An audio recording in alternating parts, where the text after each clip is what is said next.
So today I wanted to talk about another basic of hockey, and that is the hockey crease. This is going to be USA Hockey rules for adult hockey only. I'm going to go over some of the other leagues at the end of this video, but just for this, we're doing adult recreational hockey. So what is the hockey crease?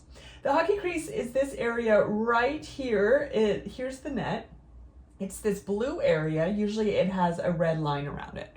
The hockey crease is going to be 6 feet wide by 4 feet high at the highest point in that half circle. So why is the hockey crease so important? This is the goalie's domain. This is where they are allowed to stand, where they do what they do best and to do whatever they can to avoid getting a goal into their net. So what can you do in the hockey crease? Honestly, there is really not a whole lot you can do in the hockey crease. And this is because, again, this is the goalie's domain and you should not be spending any time in there. If you find yourself in there, you need to make sure you get yourself out of there as soon as you can. But there's a better chance of the goalie getting hurt if you're in there. It's also a chance that you could get a goal called off or a penalty called. So you just want to make sure that if you end up in there, you need to get out as quickly as you can.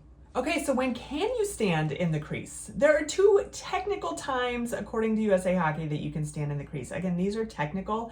It doesn't mean you shouldn't work to get out as quickly as you can. But number one is if a player from the other team, if you are on offense and they're on defense, if they push you in there, or they otherwise somehow get you in the crease, then if something happens, then you are not necessarily to blame for that. But it also doesn't mean that you shouldn't sit there because they pushed you, because that clock is very, very short. If they push you and you don't make any effort to get out, it'll be the same thing as if you went in by yourself. The second time you are technically allowed to be in the crease is if the goalie is not in the crease. Say he came down here to come get a puck or something. You can technically stand there, but again, just try not to, because there's really no reason that you should be there for any reason. So the most important rule in USA Hockey that you'll want to remember, actually most hockey leagues, is going to be called interference. And interference can be a couple different things. One of them is that, say you're standing here and you kind of disrupt the goalie, they can blow the whistle and they can move you out here or somewhere else because they saw you standing in the crease for too long. This isn't a penalty, it's just them saying you stood in the crease for too long. The second thing that can happen is if you are standing in the crease and your team scores, they can call off that goal. They can say, hey, you were in the crease.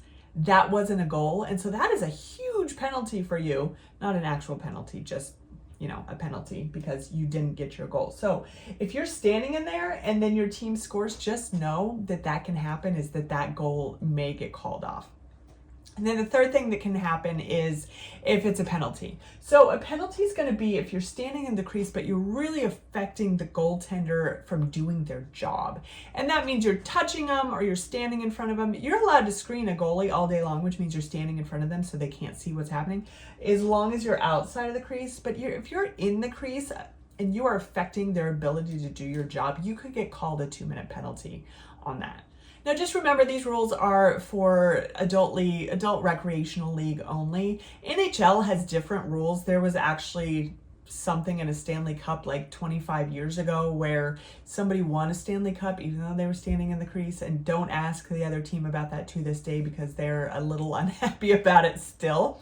But just so you know, NHL has different rules. They changed the rule after that Stanley Cup, and so you'll see NHL players in the crease more than you will other leagues.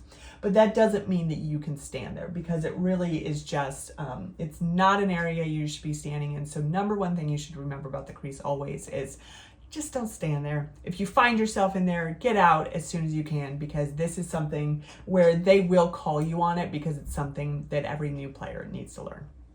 So let me know if you have any questions about that, and let me know if you have video ideas, and don't forget to subscribe and like below as well.